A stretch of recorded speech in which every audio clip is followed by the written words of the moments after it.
Okay, ready? Good evening. I'm hereby calling to order the September 23rd, 2024 Committee of the Whole meeting. May I have a roll call, please? Mr. Balestria. Present. Mr. Mano. Here. Mr. Medic. Here. Mr. Minor. Here. Mrs. Sabetta. Here. Mrs. Snyder. Here. Ms. Tobin. Here. Please stand and join me in the Pledge of Allegiance. I pledge allegiance to the flag of the United States of America and to the republic for which it stands, one nation under God, indivisible, with liberty and justice for all.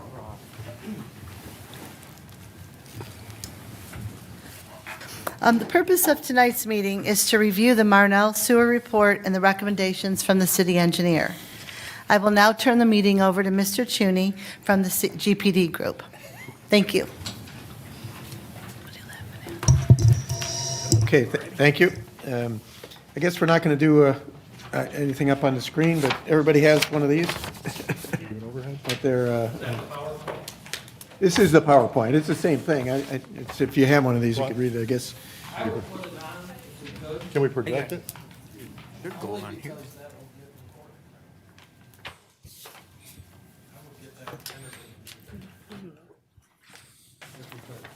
Yeah.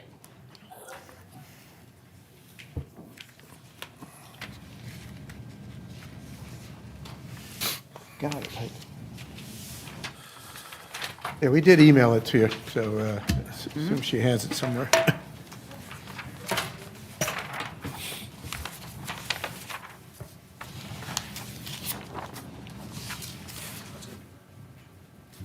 Everybody in the audience can see too, Joe.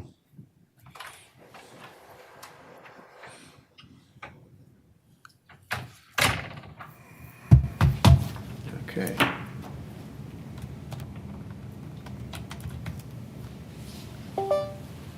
Tell me what I got to do here.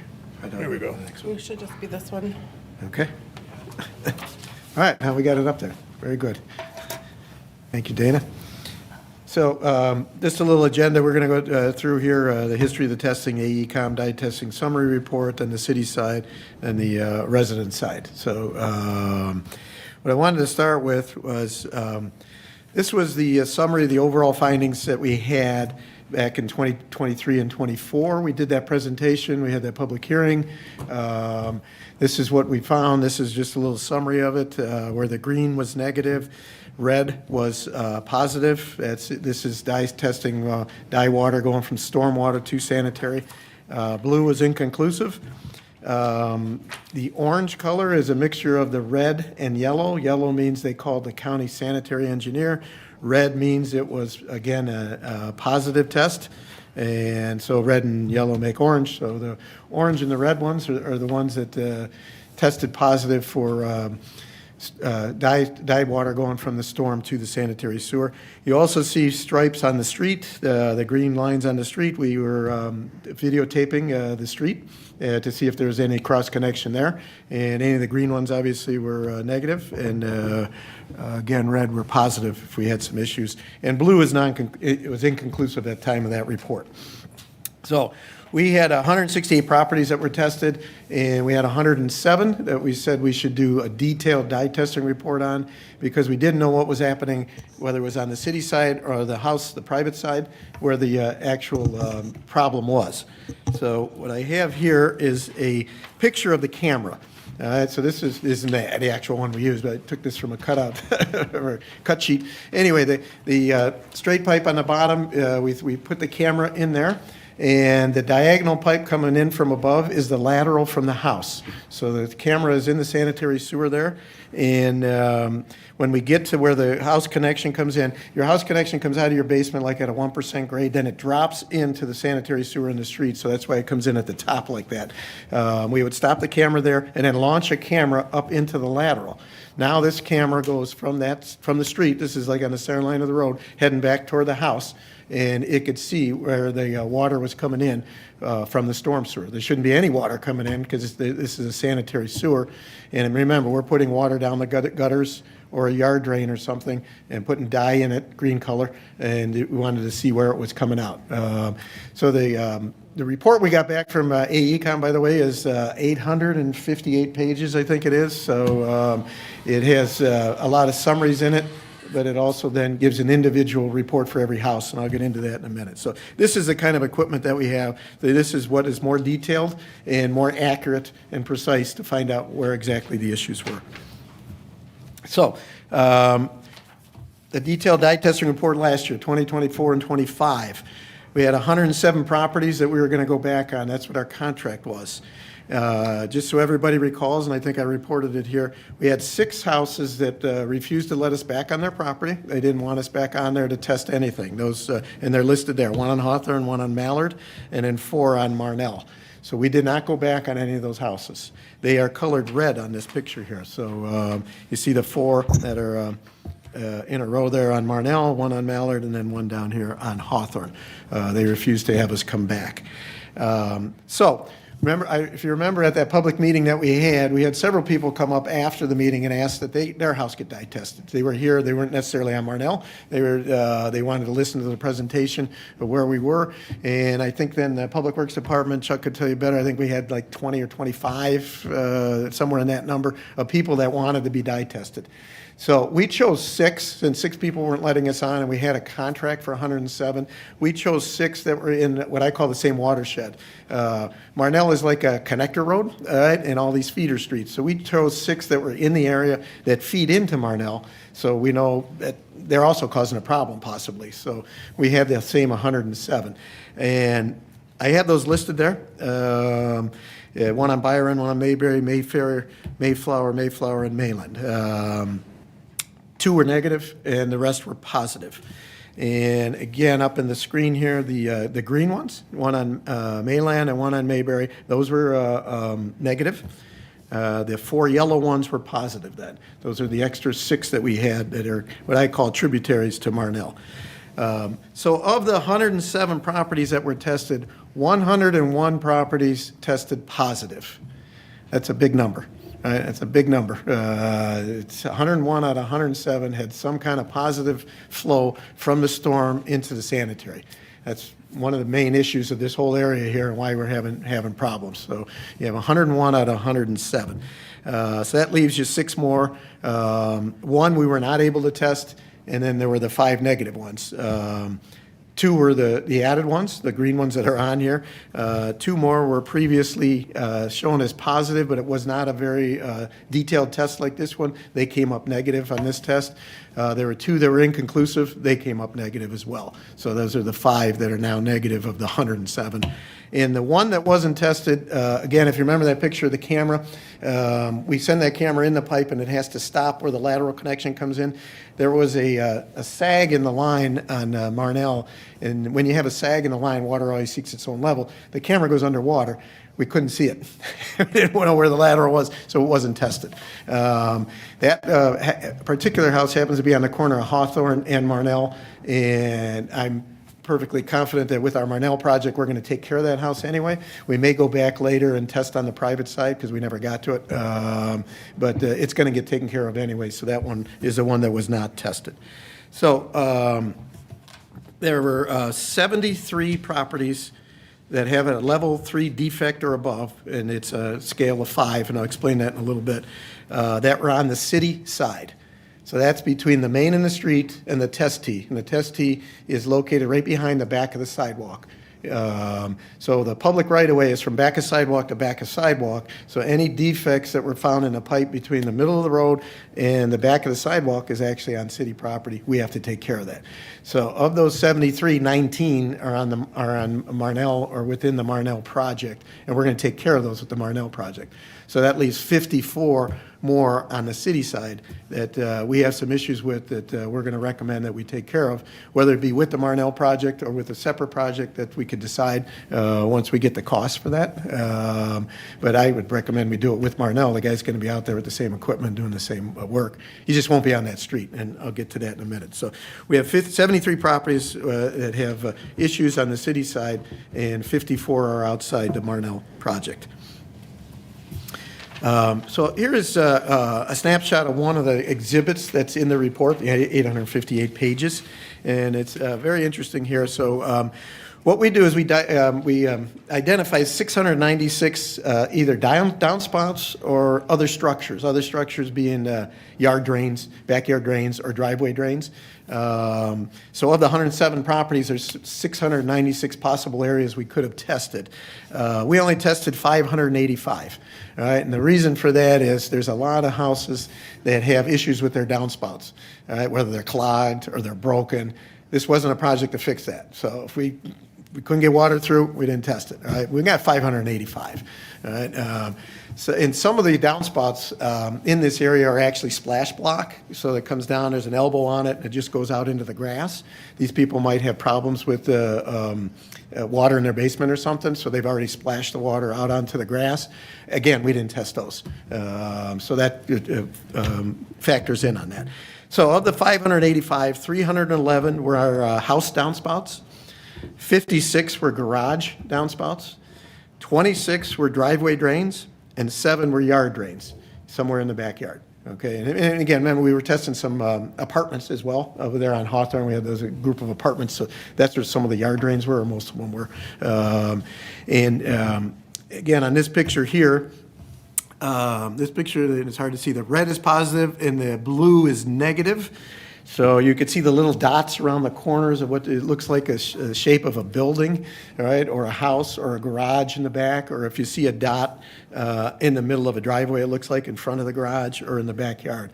Those are where we were doing the testing. And we have this for every house, right? All 107 houses, we have the exhibits and the data for it.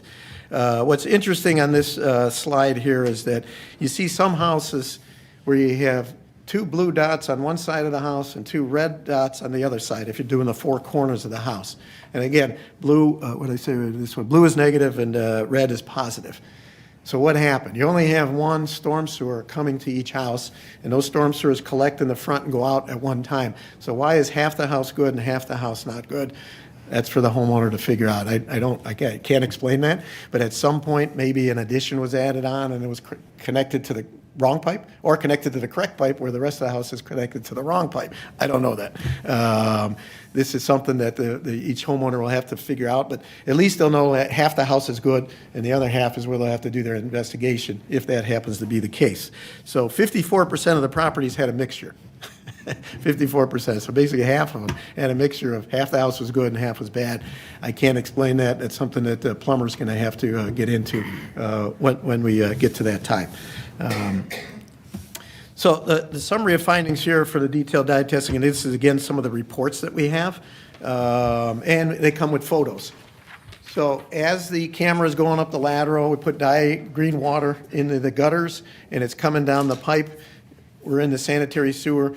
They're measuring, and then they stop and take a picture of where the dye is coming in. All right, and all this data can be given to the homeowners. And we have it on the city side too, so we know where, if there's a crack in the pipe and it's coming in there, we have to fix that crack in the pipe, or a broken piece of the pipe. On the middle of this page here, I'm showing that 1 to 5 scale. They call them level. This is a national standard for defects when you're looking at pipe and laterals like this. 5 is the highest, the most significant, probably broken, busted pipe, maybe soil coming in. 4 is significant, maybe not as bad, and then 3 is moderate, 2 and 1 are minor. So anything at 3 or above, we recommend that you should take care of those items. And again, it'll be in a chart over here that's shown on the right-hand side of the page with pictures, and every homeowner will get this for their house.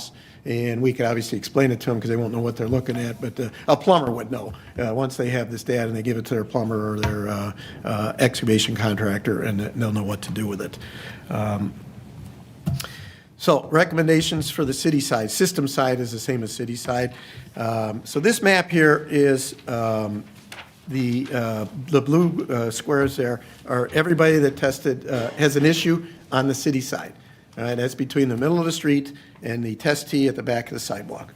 All those homes there, you can see where they're at, mostly on Hawthorne. There's quite a few, all right, and then the Marnell. Again, the red ones are level 4 and 5. Those are the critical ones. Those absolutely have to be taken care of. Broken pipes, soil coming in, cracked, busted. The blue are level 3, and some of the level 3 can be handled with trenchless technology, and we'll have to go through every one of those without digging up the street is what it means. And we put a liner in there or something, and we could probably take care of that. But those are the, all 73 of them, I believe. Yeah, 73, and 54 are outside of the Marnell project, and 19 are in the Marnell project, which we're working on right now. It'll be taken care of. So there's a few outliers here that aren't in the Marnell area. And again, that's something, now that we know about it, I have to recommend that we replace it or we repair it somehow. And whether we do it now with this project or a different project, we could talk about that at a committee meeting or what have you. So again, here's this picture for the private side versus the public side. And again, you got that dotted line of demarcation there. The picture's a little bit off. See where the test tees are there? That's actually right on that dashed line at the back of the sidewalk. But I had to draw a picture so that it's shown off there a little bit. That is a known point, right? You could find your test tees, anybody in your house that you live in, you could find that test tee. It's below the grass, maybe about 4, 5, 6 inches. Public Works Department, Service Department can find it for you. A plumber can find it for you pretty easily. A lot of them are marked. When the camera was going through the line, they were measuring from that test tee 5 feet, 8 feet, 10 feet, whatever it is where they saw water coming in. All that information will be given to the homeowner, and he can give it to their plumber then, and they'll know where to dig and where to correct any of the issues. Okay. Again, we were only though doing the sanitary sewer. Being that they're same age, and you could see the relationship to them, they're usually in the same trench, one a little bit higher than the other one. I would anticipate, we would tell the homeowners, you're going to be replacing both pipes. They're right next to each other anyway. You're digging there. The bucket's going to probably hit it anyway from the excavator, so they may end up replacing both the storm and the sanitary laterals at that time. And it would be a good thing to do anyway. So, and again, if you look out in the street there, the green pipe is a sanitary. You see how the pipe comes in at an angle. That was that first picture I showed you, where the camera is in the pipe and you got the lateral that drops in like at a 45-degree angle. And then we shoot that lateral up that green pipe, the sanitary sewer, and we measure, again, from the test tee where the defects are. They actually had a toner on the surface. They were putting little flags in. I don't know if they took them out or if the homeowners eventually took them out as to where they were finding the problems and then where the picture was that they were taken. So we would recommend we do these improvements in the street first. We talked about this at the committee meeting, that we would get our side taken care of, get the new sewers in on Marnell, get it hooked up to Longwood there where we're going, and then over there in Radnor, and then Temple. And we have one of the pipes going up Hawthorne that is part of the project for Marnell. We would recommend we take care of that first, which is scheduled for this year, and then notify the homeowners. I don't know when you notify the homeowners, but their time to do their work would be after we're done with the city side, which would be 2026 at some point. And that's what we discussed at the committee meeting a little bit. So, and then for the homeowners that did not allow us on their property, whether we ever go back to them, I don't know how we would want to handle that. But at some point, we could actually go back and do those houses after. A lot of them said at the meeting, this public meeting that we had, that they didn't want anybody on their property until we fixed the city side, and maybe after we fix the city side, they would change their mind and let us on the property, whether you want to do that or not, be up to the city. So, and I think that's all I have as far as the presentation goes. So. Mr. Balestreo. Joe, Thank you, talk Mr. Chudy. Joe, you want to talk about the 29 homes that you couldn't test successfully because of the issues that were on the Forgot about that part. Yes. the city side? You know what? I'll go back to where was it? It was these. Okay. Yeah. So this are the problems on the city side or system side, they call it here. All the red ones are defects 4 and 5, level 4 and 5. We actually never got the camera past the test tee on those. That's how bad they were. Whether it's a broken pipe or so much offset that you can't, but it's got to have a straight pipe for the camera to run through. We never got on those properties as far as on the private side. So until we do the repair in the street, we don't know what's going on the other side of the test tee.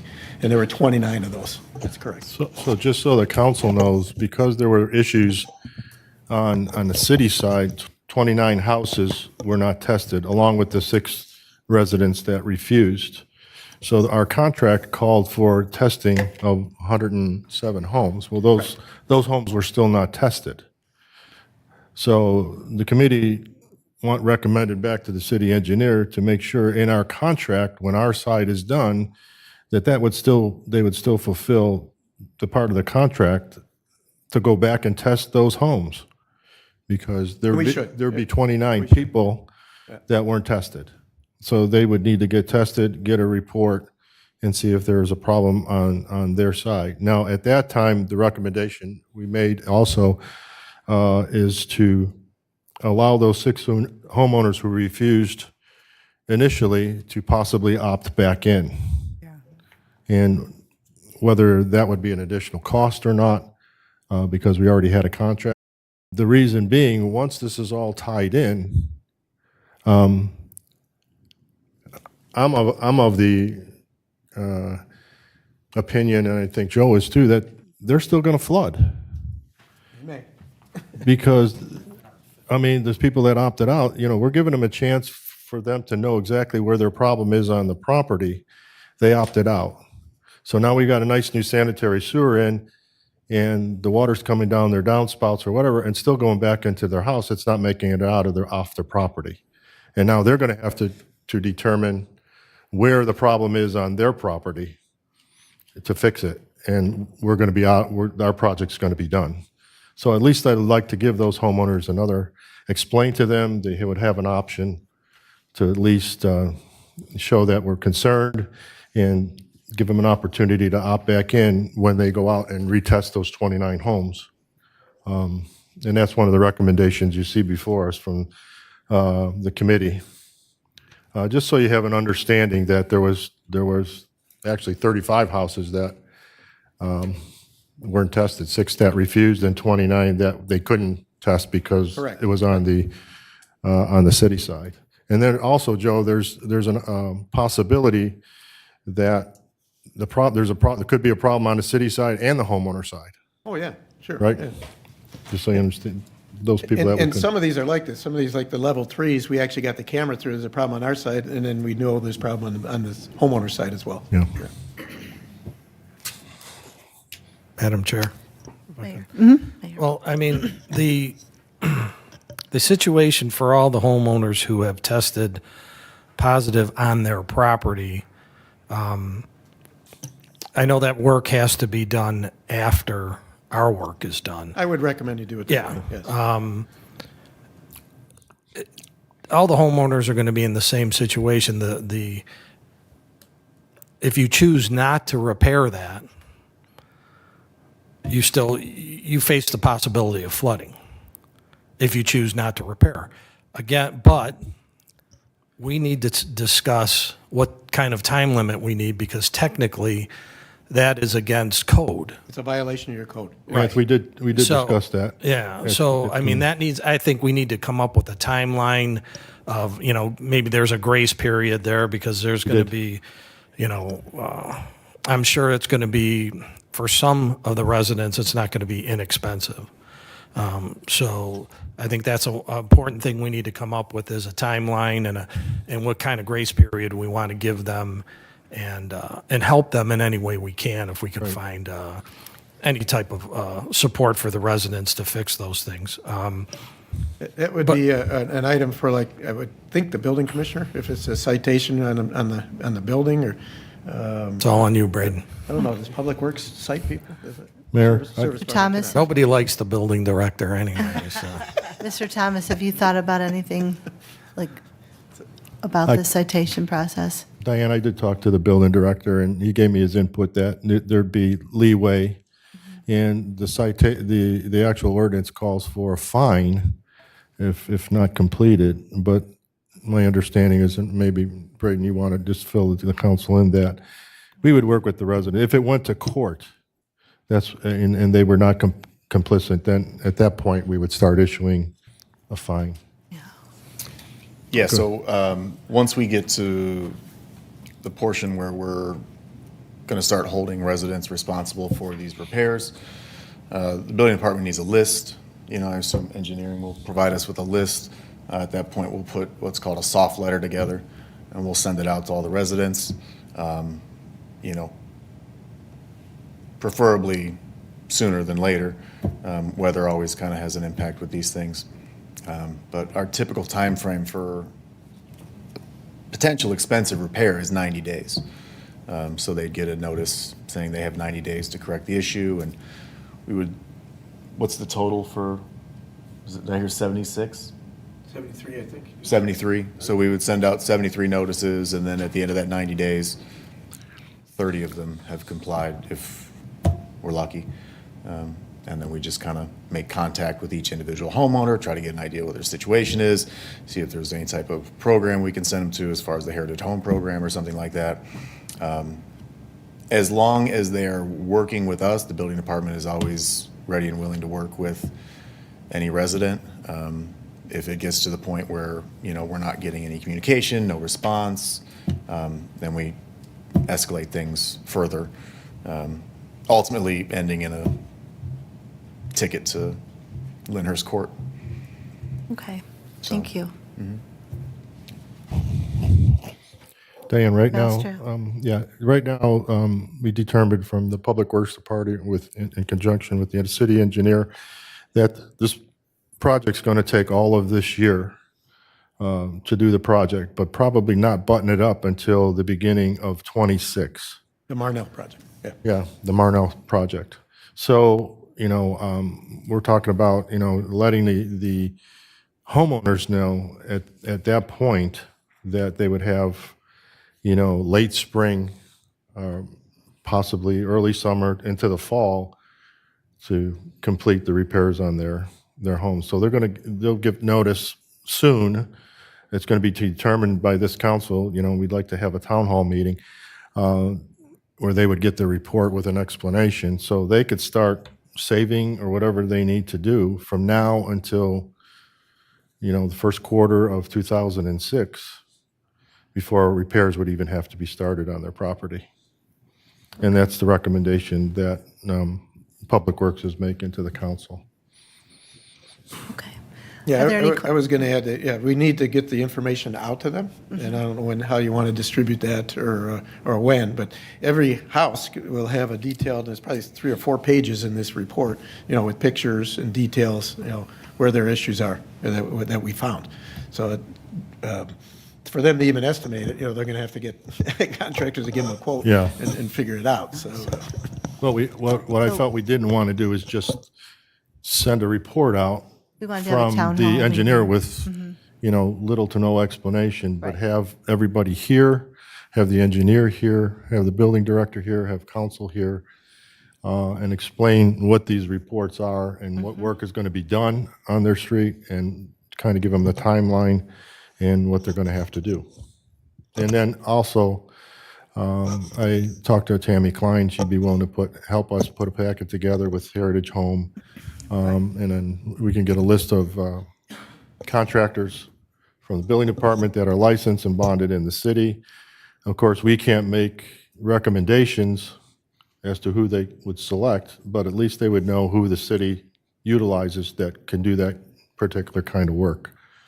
And then it's going to be up to them to maybe form some kind of a block meeting and try to maybe to hire 1 contractor, 2 contractors, and get the best pricing to do their work. But give them as much education and understanding as we can. Right. And that's what you see before us with the recommendations from the Public Works meeting and from the city engineer. Okay. All right, Ms. Talbin? I've got a few questions. You could- So we don't know how many of these houses might qualify to be in the home program, right? We don't know if they're over 50.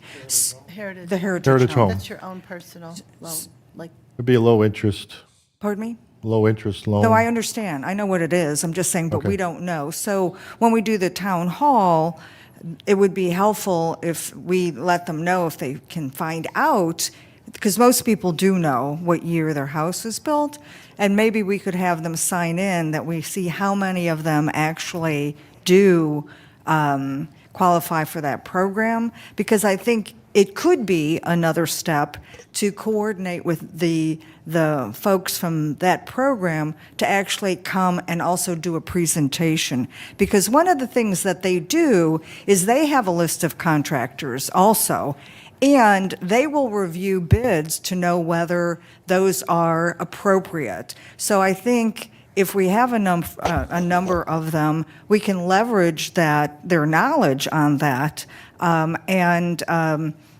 also provide that maybe as a follow-up meeting, because people have to prepare. The question I have is, if we're going to spend next year doing the work, and the resident already has the report on where the issues are, can they then go and start shopping yet to find out what that might cost to do that work? So that work is done before they have to pick the right contractor and start their work by the time, because that shortens their time. Because They can They're shop. going to have their reports already. That they Their could take. package will already be in their hands, so they But can I'm do saying, that. is that all they need to be able to go shop a contractor Yeah. to start to get an That's all. estimate? Yes. Okay. But whether the Also- contractor is going to hold that price from 25 into 26 is another question too. But You would hope part that of they the, would. part of what you said, I'd like to have Heritage Home, if we do schedule a town hall for these folks, is They would be to there. have them be present as well. That would be, I The think that would be representative really. that came to the council meeting already knows Right. about this, so she will be there, or she will send someone from the office. Right. Yeah, yeah. Madam Chair.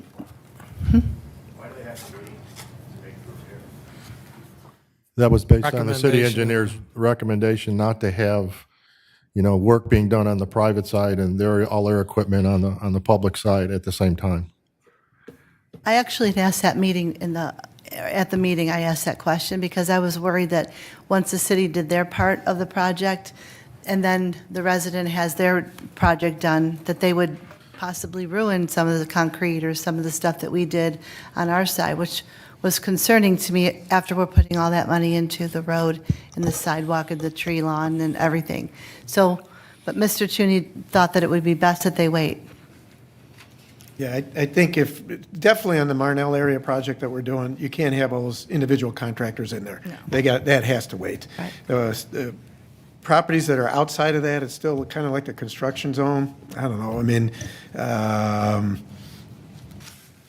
you could make the decision not to wait on some of those, yeah. Well, But Madam Chair, I still think we once should the take care of this. homeowner gets their report Yeah.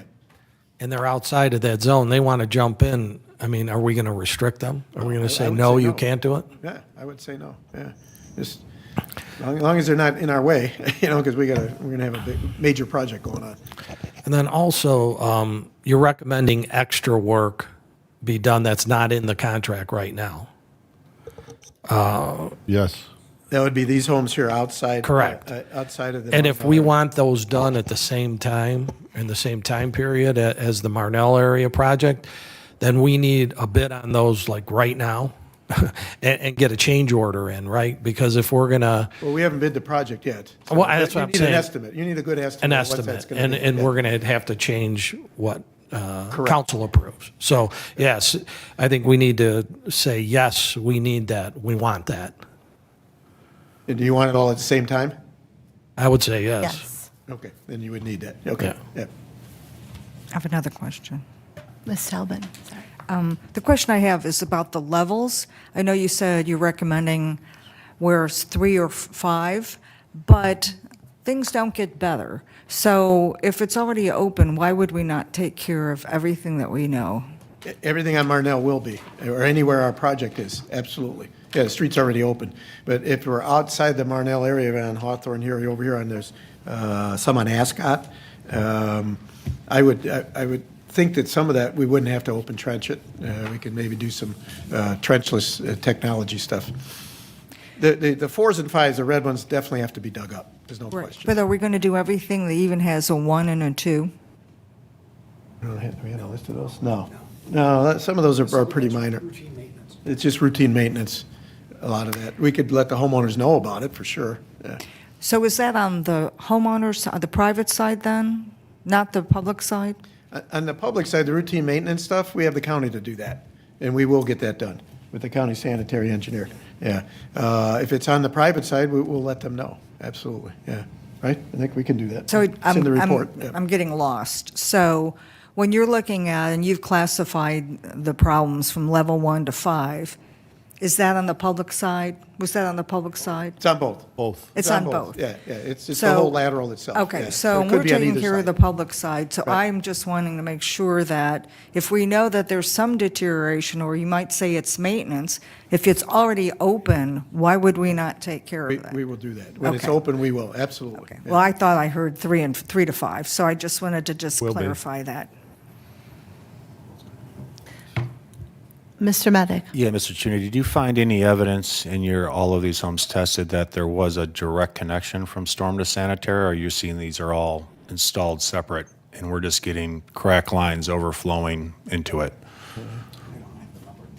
I just didn't, Nick says there were both. There were both, I okay. didn't look at all of them. They do give a level of how much water is coming in, and if it's so many gallons per minute, if it's just a trickle, then we know it's just a crack in the pipe or something. But if it's a steady stream, then yeah, we know it's a direct connection. Then it's a direct connection, okay. And I think there's both out there. and I guess my next question, those homes that you couldn't get to the private side because it was either clogged or blocked, We couldn't get past the test tee or something, right? right. I don't know if our residents know that our county will know free of charge. I get this every 2 years. I have a tree, it gets roots, my storm and sanitary needs to be snaked to the house. It's just part of what living in that house is about. I don't know if our residents know that. No. But that, yes, I think that would be helpful information that, if you have a clog on your side, the county would go from that test tee to your house and do what they can. They're not going to necessarily go right to the house, but I'm getting it done in my house every 2 years because I have a tree that I got roots in these pipes. I think if the residents call, and Chuck could correct me, but we do tell them. If they have a call to us, that's for our first Good. recommendation. Hey, call the Yeah, county good. out and see Okay. what's going on, correct? I mean, Thank you. And if you have a clog, you call the city, right? You want to know what's going on, how can I fix it? That is good advice, and anytime I talk to a resident, I come out there and look at their yard, and they got trees in it, I said, every couple of years, you got to snake this. I mean, those roots continue to grow back, they don't go away. I just don't know if they know that. I would say your average homeowner does not, yeah. They've always worked with us, Matt, but they're not required, the county. I mean, they've always worked with the city really well, but they're not required to go all the way back to the house. the foundation. Yeah. Right. But they have been doing that for the residents, so just so that understanding is there too. Good to know. I haven't heard of anything where they haven't done that, but it's always been, just so you know, it's been a courtesy. Thank you. I had a question as well. The houses on Ascot, are those the ones that you're going to bill extra or bid Yes. extra on? Yeah, that's beyond the Marnell project, correct. Okay. Because the Marnell project starts at Lander, goes to Longwood. Yeah. Right. So that's on the other side of Lander. So yeah, it'll be additional to the Marnell project. Right. Okay. Is there anyone else that has any questions? Ms. Talbot? Yeah, I read in the minutes, it said that we are not eligible for the suburban water main renewal program. So I was just curious why. So we have not, the representative has not met with the mayor yet or Mr. Cheney to go over that program. So that's why. So you I have to have- opt into that? Is that? We're not You part have of to it. turn over the ownership of your lines. Oh, that's what that is. And Okay. we discussed this, Okay. how many years ago was it, Many Don? years Maybe- ago. It was a We while opted ago, out. and we opted not to do that. So we can have another discussion about it, but that's why we're not in it. It's a legal agreement. You have to sign with Cleveland Water to do this, and there's certain restrictions on there, or there's certain things that have to be done that we have to agree to, and that would involve the law director, the finance director, fire chief, everybody. So I think I always recommend it. I think we should maybe revisit it and see what the terms are now. And it might still be not for us, and we could say no.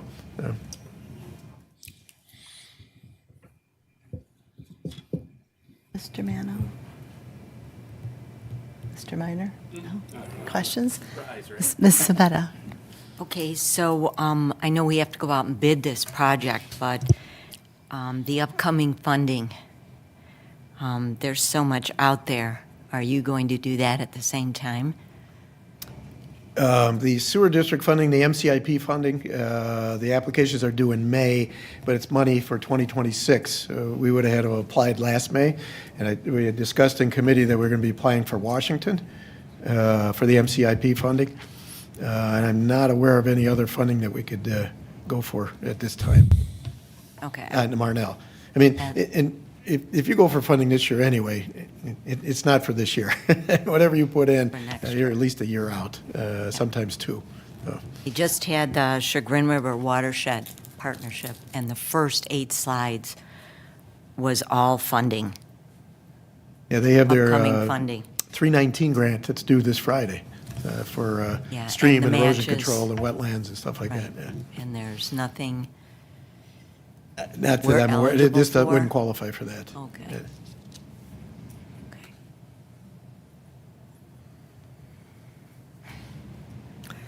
Okay. Oh, Mr. Minor. Oh, I do have one. Same topic, funding. So with the federal government shifting its allocation of funds to a bunch of different grant programs to states and organizations, will that affect any of the funding that we've discussed to help subsidize some of our costs? That's a good question. It's a loaded question. I don't know. I don't think it affects, well, it won't affect Cleveland Water, it won't affect the sewer district, because that's all based on user fees that we pay in, residents pay in. They don't really rely on federal government for that. Cost I sharing. don't think so, I think. Okay. But the changing federal government and funding, rolling the dice right now, I think. That it We have to see is. what shakes out. I can't answer that. Okay. Okay. Is there anything further from council or the mayor? No? Director, anything? Okay. Thank you, Mr. Judy. Okay, thank you. All right. Do I have a motion to adjourn? So moved. Moved by Mrs. Savetta and second by Ms. Telbin. And it is now 6:45, and I will adjourn the meeting. Thank you. Oh, roll call.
She's really sweet.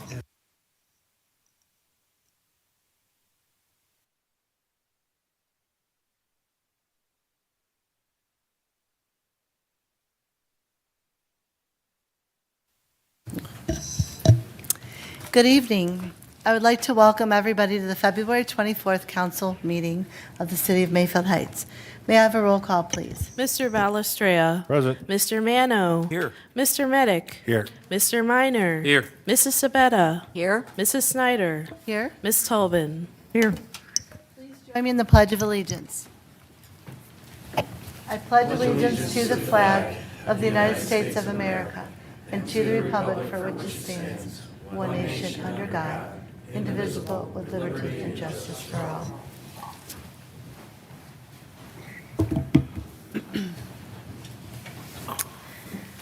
Next is the approval of the minutes of the February 10th council meeting.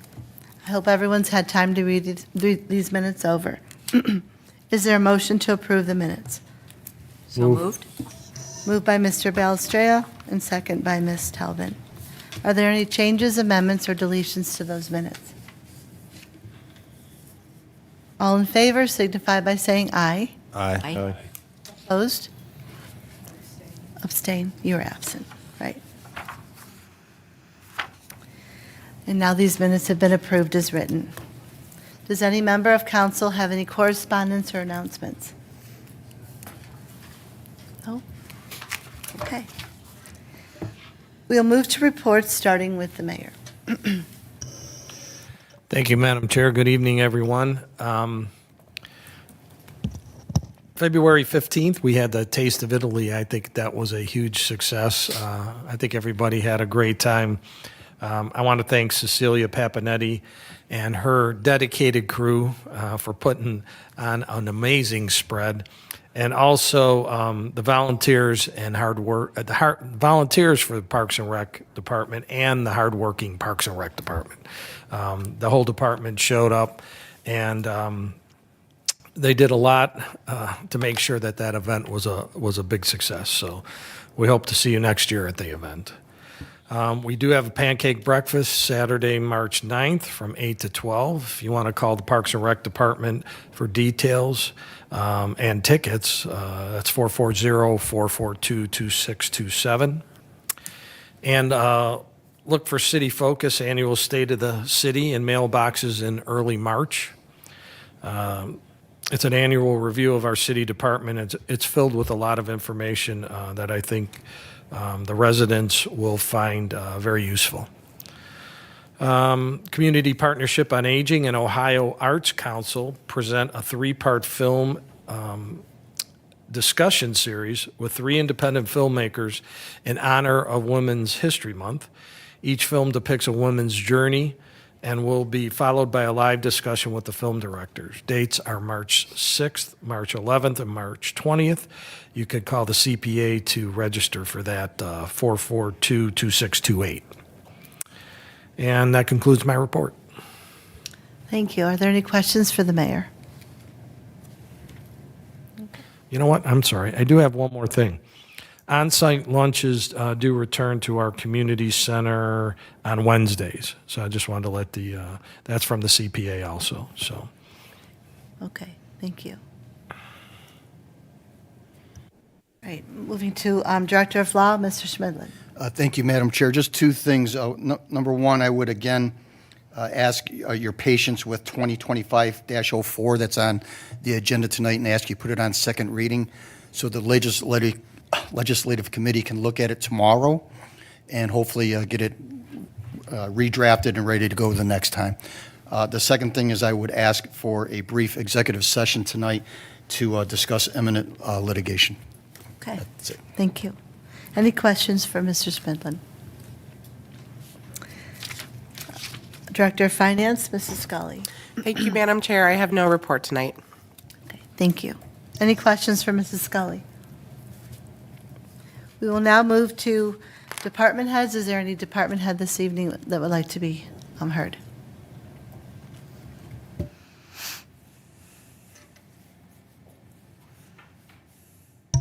Good evening.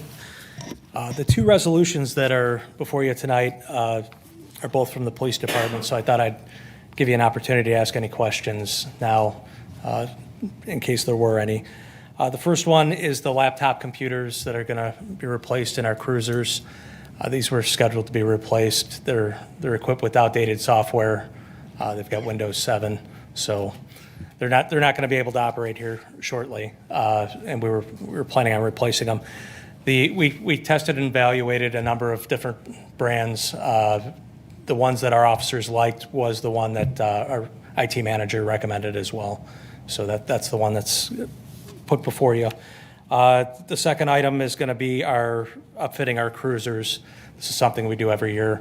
The equipment in there is typical equipment that, with the exception of some radar units that we're going to add to have more moving radar units to our cruisers. But outside of that, it's the typical equipment for outfitting 3 cruisers. I don't know if you have any questions, if anyone has Does any any member of questions. council have any questions? I have one question.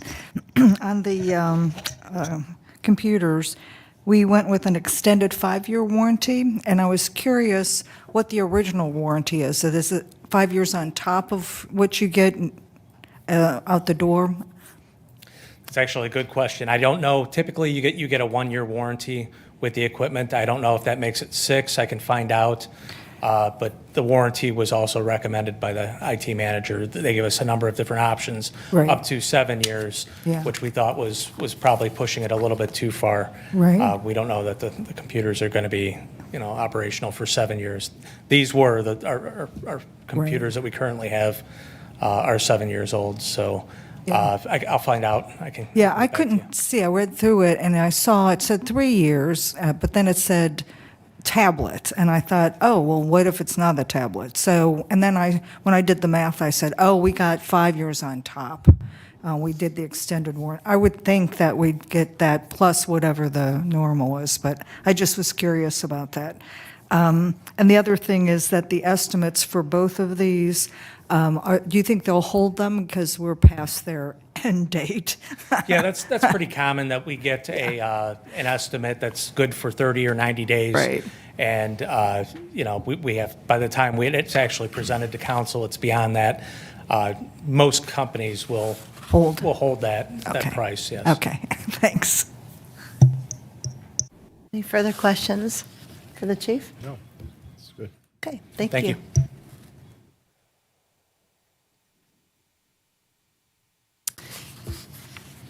Is there anyone else that would like to be heard? Okay. We'll now move to reports of committees, commissions, and boards, beginning with the Building Committee. Mr. Medic. Thank you, Madam Chair. The Building Committee met on Friday, February 21st. We had 4 agenda items that are being summarized, and we'll share those minutes with City Council. The 4 items were buffer walls in U7, U8, short-term rentals, and signage in the U7 district. So if we're looking to add some additional language for U7, U8 buffer walls to include allowing some landscape screening as approved by planning and landscape architect. So we're in the process of putting that language together as part of the minutes for your review. The third item, short-term rentals, is we have language together that we're looking for Mr. Schmidlin to review, prohibiting short-term rentals in U1 district completely. And we have some language that we would like Mr. Schmidlin to review before we present to City Council. And then the last one is signage in the U7 district, which is our in the corporate complex, allowing signage for a major tenant to have signage on the building off the road. Currently, we do not allow signage on a major tenant building in our corporate campus. Okay. So those are the 4 items. Mrs. Lloyd is drafting the minutes that we'll share, and we're looking to present that to City Council either in the next meeting, hopefully, or the meeting after. Perfect. Thank you. That's my report. Thank you, Mr. Medic. Are there any questions? Okay, thank you. Moving on to Finance and Audit Committee, Mr. Minor. Thank you, Madam Chair. Do not have a report. Okay, thank you. Legislative Committee, Mrs. Sabetta. Thank you, Madam President. The Legislative Committee will meet tomorrow here in Council Chambers at 2 p.m. We have a large agenda. Council is aware. Thank you. Thank you. All right, Public Works and Service, Mr. Belstrao. Thank you, Madam Chair. Public Works and Service met on February the 12th. A great deal of information was discussed relative to the Marnell Sewer Project. Council received the minutes this evening. We did have a committee of the whole meeting previous to this meeting. The council was copied also on the recommendations from the Public Works and Services Committee that was presented this evening. And the next step would be to have a town hall per recommendation to meet with residents that are affected and to distribute reports, information, and helps. And that's my report. Mr. Belstrao, we'll go ahead and try and, the two of us can come up with a couple dates for the town hall meeting. Oh, yeah. Okay. I'm going to get Ms. Klein involved with putting together information for us. She generously agreed to help in getting to distribute Right. information to the residents. So Okay.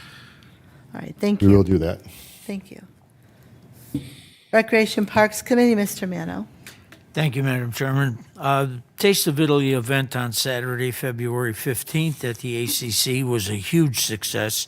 Over 200 guests enjoyed a fantastic appetizer spread, delicious meal, and mouth-watering desserts.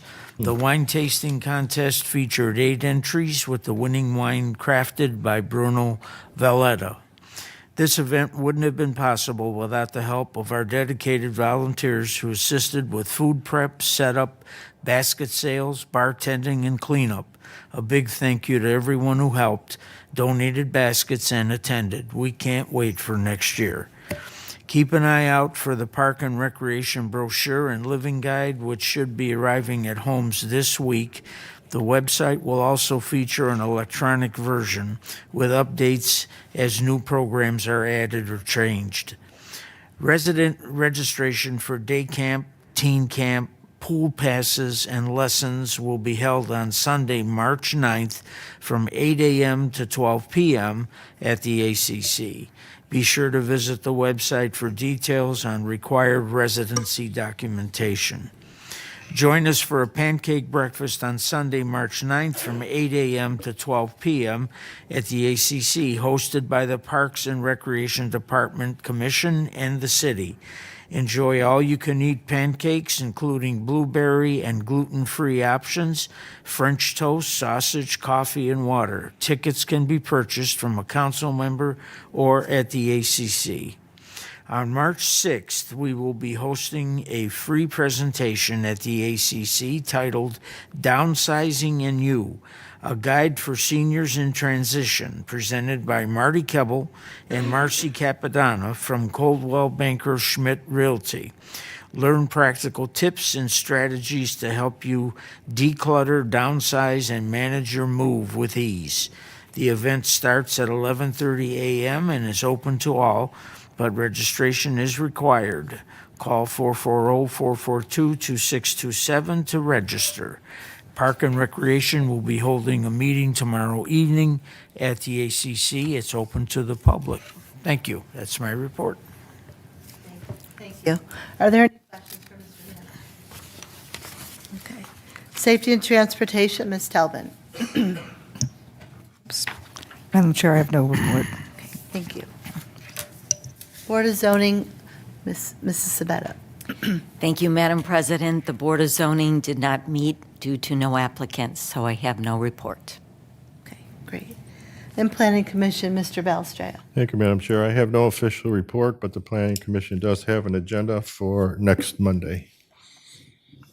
Thank you. We will now proceed to public portion of the meeting. Pursuant to City Code, each person will be allotted 5 minutes to speak, with a maximum of 30 minutes for the entire public portion. If you are here this evening, please fill out a form at the public entrance. During the, we'll call each of you here to speak to the podium. Please state your name and address for the record and speak clearly into the microphone. It is now 7:20, and I will open up the public portion.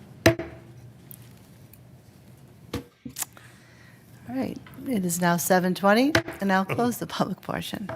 We'll now move to resolutions, beginning with resolution number 2025-10. Mr. Schmidlin.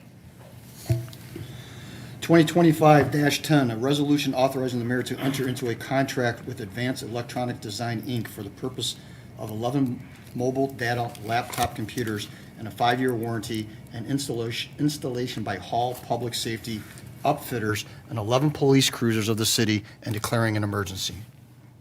Is there a motion to suspend the rules? Moved. Moved by Mr. Mano Second. and second by Mr. Medic. Roll call on the motion to suspend. Mr. Mano. Yes. Mr. Balestria. Yes. Mr. Medic. Yes. Mrs. Sabetta. Yes. Ms. Tolbin. Yes. Mr. Minor. Yes. Mrs. Snyder. Yes. Is there a motion to approve? Move. Moved by Mr. Belstria. And Second. second by Mrs. Sabetta. We all heard from the chief this evening. This resolution is for replacement of the in-car computers for our 11 marked police cars and was approved as a capital purchase budget item in 2025. The estimated budget for this purchase is $75,000, and the current computers are approximately 7 years old. They are all running on Windows 7, and which was released in 2009. The current software needs to run on Windows 11, the latest version, to support the future updates. Does any member of council have any questions or concerns? Okay. Roll call on the motion to approve. Mr. Medic. Yes. Mr. Minor. Yes. Ms. Tolbin. Yes. Mr. Balestria. Yes. Mr. Mano. Yes. Mrs. Sabetta. Yes. Mrs. Snyder. Yes, this resolution has been approved. Moving to resolution number 2025-11, Mr. Schmidlin. Thank you, Madam Chair. 2025-11, a resolution authorizing the mayor to enter into a contract with Hall Public Safety Upfitters for the purchase of upfitting equipment and a contract with 07 Design and Print Company for new graphics and 3 police cruisers of the city and declaring an emergency. Is there a motion to suspend the rules? Moved. Moved by Mrs. Sabetta Second. and second by Mr. Medic. Roll call on the motion to suspend. Ms. Tolbin. Yes. Mrs. Sabetta. Yes. Mr. Minor. Yes. Mr. Mano. Yes. Mr. Medic. Yes. Mr. Balestria. Yes. Mrs. Snyder. Yes, is there a motion to approve? Move. Moved by Mr. Mano Second. and second by Mr. Minor. The order was placed to purchase 3 new 2025 police cruisers from Montrose Ford, which was approved by council through a resolution 2024-63. The cars would arrive as early as June or as late as November. To ensure that the equipment arrives prior to the vehicles coming in, the police department is requesting the purchase and upfit of the equipment to the new cruisers by Hall Public Safety.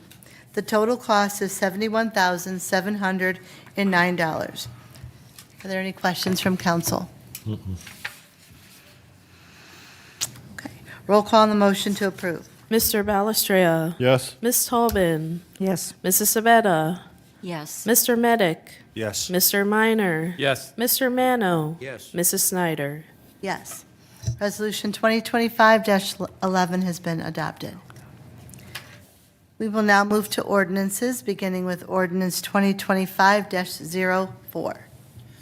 2025-04, an ordinance amending Section 133.04 of the codified ordinances of the city titled Assistant Directors of Law and declaring an emergency.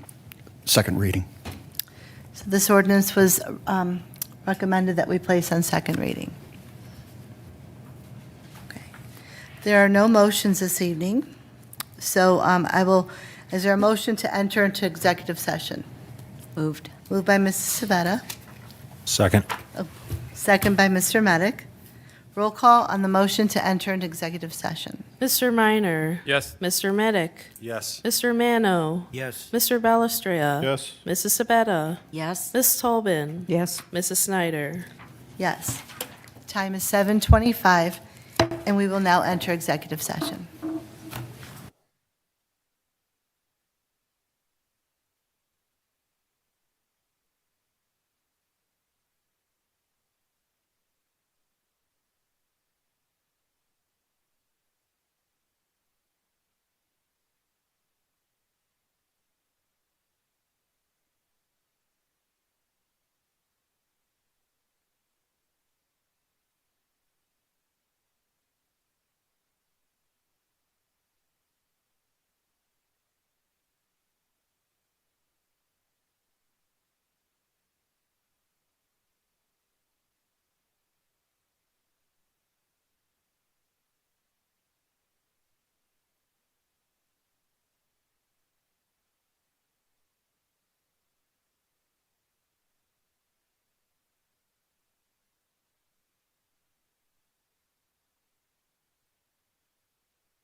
Time is now 7:35, and the regular council meeting is reconvened. Is there any business from council or comments? Diane? Okay. I will entertain a motion to adjourn. Wait a minute. Oh, you have I just want to something? give a compliment to whoever set up the web page where it makes it look like a pamphlet, a book floating through the pages. That was outstanding. I think it was Parks and Recs put their, I mean, I don't know if everybody got a chance to see that. It's like you're flipping through the pages. I was very impressed. I just wanted to say that was really cool. Okay.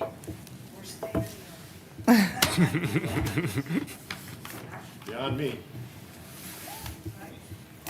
All right. I will entertain a motion to adjourn. Moved. Moved by Me. Mr. Minor and second by Mrs. Sabetta. All in favor signify by saying aye. Aye.